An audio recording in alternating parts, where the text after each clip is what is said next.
welcome to Recenter with Rose, with your girl Rose. Today we're going to be addressing a hard topic of conversation. It is the Rob Reiner, Michelle Reiner being unalived by their son Nick Reiner. And it is unfortunate that this situation is happening to that family and the rest of the siblings, and my heart goes to the family as well. With that said, I thought that since this is happening right now, it would be a good time to address a subject that I've always wanted to address. I feel like every single time I start a video, I started like that, but it is the truth. I thought that I was going to address this topic a little bit further down the line when my channel was able to grow and I had a bigger audience to talk about the subject. But since this is happening right now and is a topic of conversation, let's see if we can address that right now and see. Even with a small audience, I still feel like it's a good subject to address. And what I wanted to talk about was the way that sorry.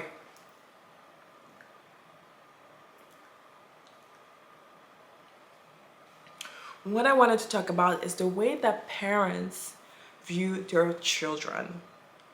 Okay, now I am not a parent myself. I'm somebody's child, but not a parent. But even with the fact that I'm not a parent, I could be a parent if I wanted to, but that's another video, another subject for another video.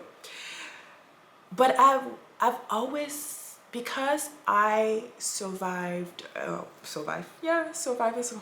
because I had a very traumatic childhood. I've always been the type of person to be very observant.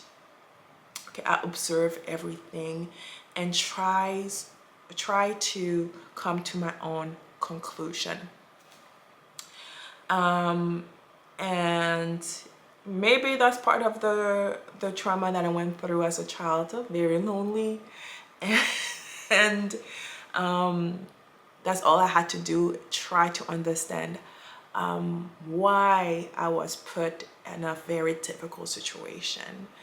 And it pushed me to also review my parents and the adults around me and try to understand them, right? So this situation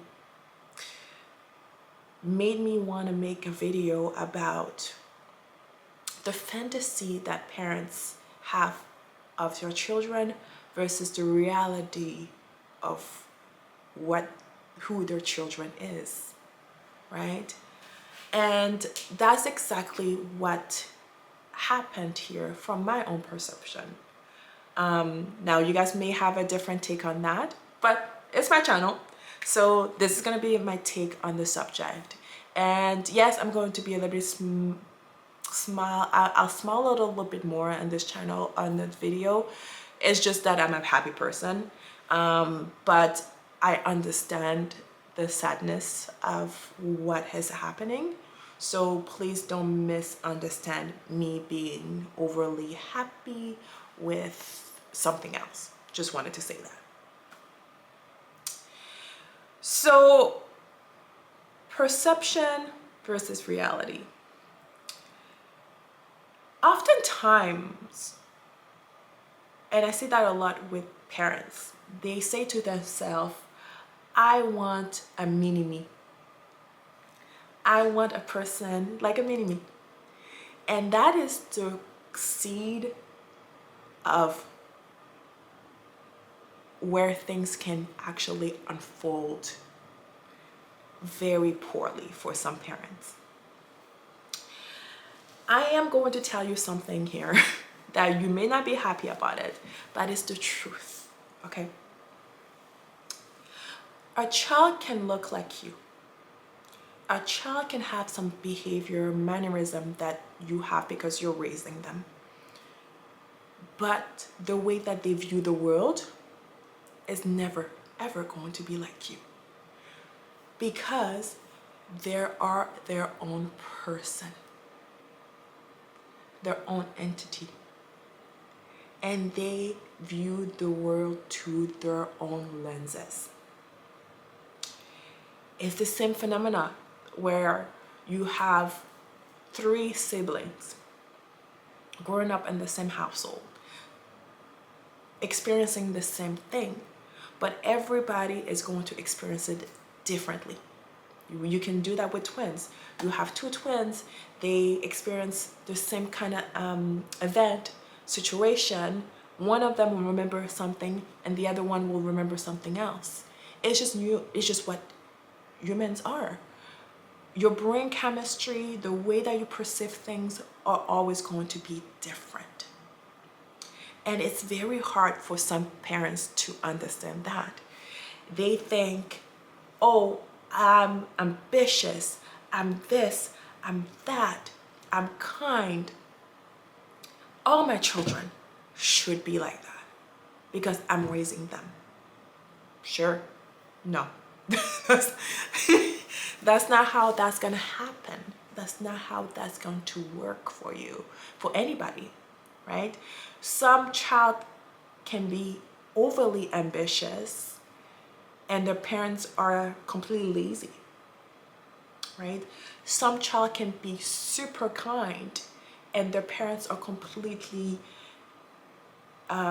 evil. Vice versa. 2 things can be different. So why is it possible that that phenomena happens? It's because at the end of the day, that person is able to make their own life decision and they view the world the way that their brain sees and filters, the way their brain is going to process it. It's completely going to be different than you because their brain chemistry is different than you. Simple as that. But the disconnects happen when a parent is so fixated with the idea that this is my child. I gave all my children the same kind of attention, the same kind of love. Why is it that I have one that is having so much difficulty and the others are not? Because that one sees the world through their own eyes. They have their own insecurity that is apart from what your insecurity is. They have their own way of processing information that is not the same as you, right? And a lot of you guys probably saw that interview of Rob Reiner and his son. I think it was on Access that was doing it. And it literally broke my heart to see Rob turn the situation on himself, saying that I know my son better than an expert would. I needed to love my son more. Now let's go back to I know my son better than an expert would. I'm here to say that no, you don't. You do not know your son better than an expert would. The reason why I say that is because oftentimes what happens is that parents forget that a child and parent dynamic is a relationship. The same way that a friendship is a relationship, the same way that a partnership is a relationship. What they all have in common is one thing, is you're going to have to learn who that person is as best as you can. But ultimately, you will just have what the person is showing you as a guide of knowing that person. The only person that knows, that can possibly know themselves deeply, is the person himself. Okay, now I know what I said may be complicated because I'm using the word person to person to person. Sorry about that, but stick with me. Somebody can do a chart in the comment. But it is what it is.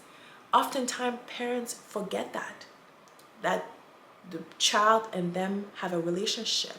And yes, at the beginning of the child's life, what you're doing is taking care of them. But eventually, what needs to happen is you need to take a step back and say, who are you as a person? I need to know that. You need to show me who you are as a person without me putting my own idea of who you are as a person, which creates toxicity. It's the same thing if you do it in a partnership, right? If you refuse to see the person for who they are and you put your own perception on them, it creates an imbalance. Same with parent and child dynamic, right? And the child is going to have to do the same thing for the parents too. The child grew up with the fantasy of this is who my parents are. But when that child grows up, it's going to have to take a step back and say, but who are you as a person really? And sometimes a child's heart is completely broken. Broken, nobody can break your heart. I'm just using that as a term. But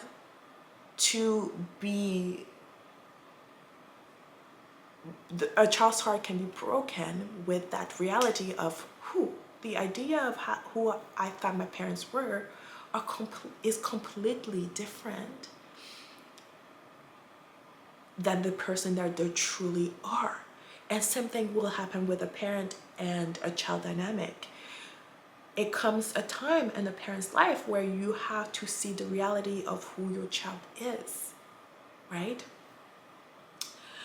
And that reality can really fracture a parent's heart, because no matter how much you think your love is powerful to help your child, it's not that powerful, because a child is not like a plant, right? For example, a plant, you nurture it, it grows.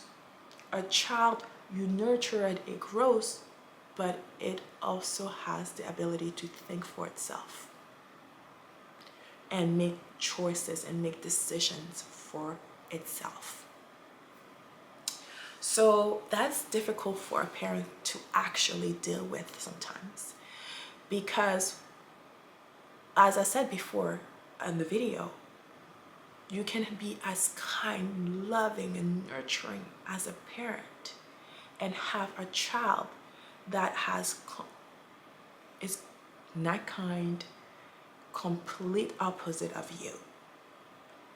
Vice versa is true as well. So when he was doing the interview, you could see the fracture in their relationship and their connection. You can see Nick was completely disconnected to his father. It does happen to children where they're unable to bond with their father or their parents. Does it mean that every child that is unable to bond with their parents are going to be like that? No, I am one of the child that I'm unable to bond with my parents. Like if my parents leave the world right now, there will be no tears for me to cry, because I didn't bond with them. It's just what it is. My siblings bonded with my parents, so they will cry, but I won't. And for the longest time, for me, it broke my heart because I wanted to. It's just, I've come to terms with that this is never gonna happen to me because it never happened. But does that mean that I want the worst for them? No. I will still defend my parents. I will still be there for them. but I acknowledge that I couldn't care less. Right. And it's not easy for me to say that. It's just the reality. So it does happen that when a relationship is fractured, people cannot come together no matter what they do. So before I continue talking about this, let's review the interview a little bit so you guys can visualize what I'm trying to say right now. And it's probably gonna be up here. Let me move a bit. It's probably gonna be up here. Maybe I should do it over there. I'll put it over there. Okay, and then so you guys can see what I'm referring to. Actually, what got me into them, besides the fact that I thought they were really cool and I just wanted to do them. But I think I heard this question a lot, and I think the only answer I can give for wanting to tell a story like this is that it's even more powerful to tell it about someone who is going through this and they're given everything and they're in an opulent situation and they're still deciding to go to the drugs. And that's more powerful than some, in our opinion, it's the only story that we know. We don't know any other story besides that. And I think, you know, it cuts across socioeconomic boundaries. I mean, if you look what's going on now with the heroin epidemic around the country, it's you know, invading white middle class suburban neighborhoods. So it doesn't really it crosses all economic boundaries, and you know, difficulties that you have are not you know, relegated to only you know, people who are unprivileged. You know. How bad did it get at home between the two of you? It's reflected in the movie where the father character talks about how, you know, he didn't know what to do, so he listened to anybody who had a desk and a diploma to do exactly what you're talking about. But the truth of the matter is, you have to be who you are. And I made mistakes in that I didn't go with my gut instinct and the feel. And I know Nick better than, you know, some expert who's never met him. And I think had I listened to my own instincts, I would have done a lot better by Nick. But, you know, you do what you do. You're a parent and you think, here's my kid running out into the street, he's going to get hit by a truck, or you want to keep him safe. So you do what they tell you. You feel you're at their mercy. But what I feel after all of this is it's not about punishing. If somebody has, you know, is struggling and has difficulties, you don't punish them for that. And I think a lot of these programs feel like, the kid is being punished. And I don't think that's a great way to go. I mean, how do you feel about it, Nick? About what part of it? About what I was just saying about the idea of, you know, the tough love and all of that stuff. You know, I'm here, so it worked. It's never about. Which is so fun, but not funny. It's interesting because you can already see at the end of it how the disconnect is, because the dad was saying that tough love is not always the best way to deal with somebody going through a difficult time, and the son understood it as tough love because that's all he heard. He literally completely zoned out when his dad was talking, that he said, it worked, I'm here. And you could tell that the dad understood that his son wasn't really paying attention to what he was saying. And that's exactly what I'm saying, the disconnect. Because Nick, at the beginning, if you guys remember, was trying to say that even with having all that is given to you, you can still have pain that you have to deal with, and you can still be an addict. And it's actually easier to let's be completely honest, it's easier to be an addict when you have money, because especially in the Hollywood scene where it seems like everybody, your peers are doing it, you go to parties and it's accessible to you, they have the money to actually go grab it. That for people to think that because you have everything, it's not going to happen to you is actually maybe easier for you to have access to that kind of of um, of things. I didn't want to say the word again, but things. And the disconnect that they have, the fracture, the complete fracture, and you can see as Nick is by his dad, he's kind of fuming. It's like that fuming, and I recognize this fuming because I literally used to have it whenever my parents would have a conversation, and I'm like, I don't like you right now. I really don't like you. I really, really don't like you. Luckily for me, it never built up to resentment. But here, you could tell that it's already building up to resentment. He was like no, I don't want to use that word, but he was fuming so much that it was going to happen. The situation that happened in that family was going to happen. And I don't know if it could have been stopped. Even if his dad put boundaries earlier and stuck by the boundaries. And it's very difficult for parents to actually it's easy for them to put boundaries, but to stick to the boundaries, sometimes some parents find it hard to do so.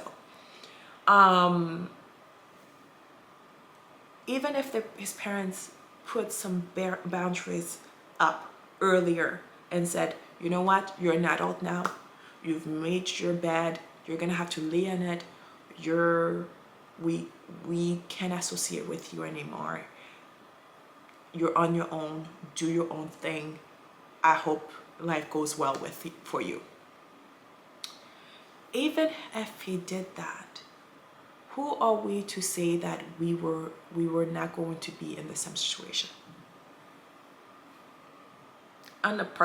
Life is unsure, unpredictable.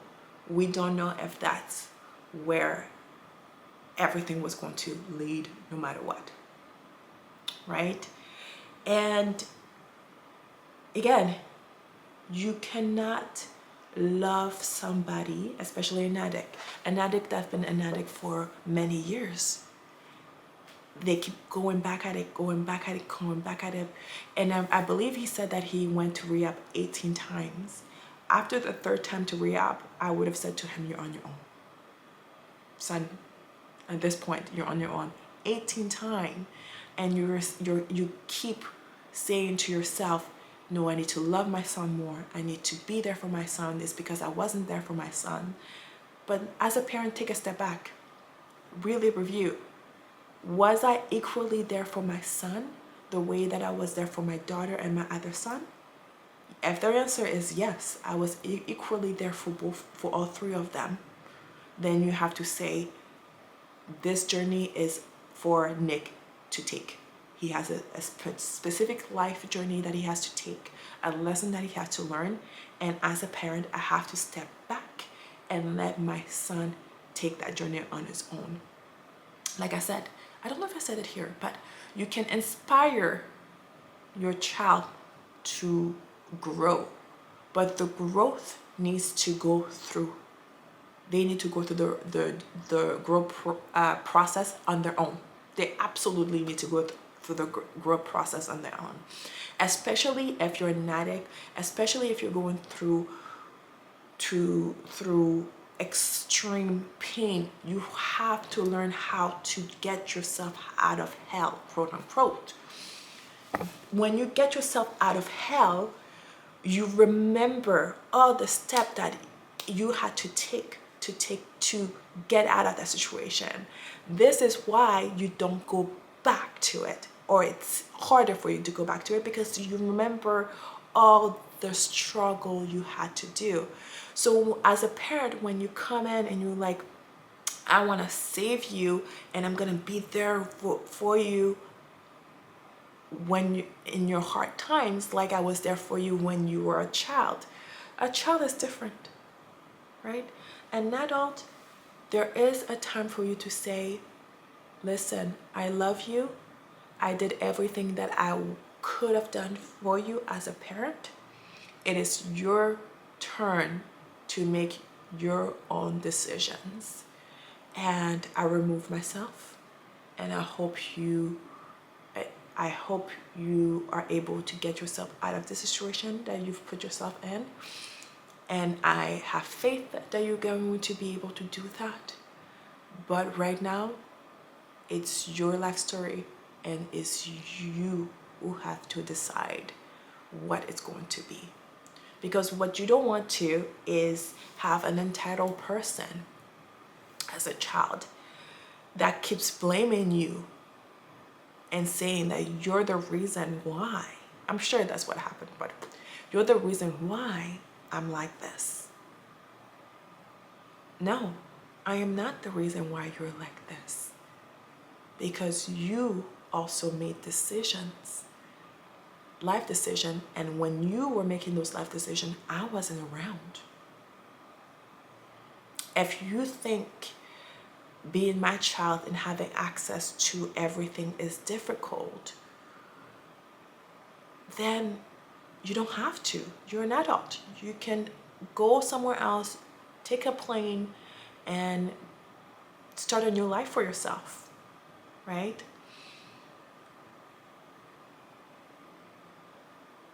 So all in all, before I go too deep into this, because I have a bad tendency of talking and talking and talking and talking and talking. And sometimes I go off subject. So with this, I just wanted to say, I'm gonna close this up saying, like, parents, they really have to understand perception versus reality when it comes to your children. And your children and you have a parent and kid relationship that you have to foster, you have to understand. And there's nothing wrong with stepping away from your child when they're an adult, because they have to fly or sink on their own. And it's their life story. You don't have to be with them and baby them or think that your love is powerful to get them out of depression. Your love is powerful to get out of addiction. Nobody's love is that powerful, whether it's a parent and kid relationship, whether it's a friendship, whether it's a partnership relationship. Nobody's love is that powerful to get somebody out of their own darkness. Okay, so hopefully this wasn't too heavy. This is the conversation that I wanted to start with. Please take your time to subscribe, like, and comment on this video. I would love to have a conversation about the subject and see what you guys think about it. And I tried to make this video not as heavy as it could have been. So hopefully you guys enjoyed it, and have a good night or day wherever you are. Bye, until next time.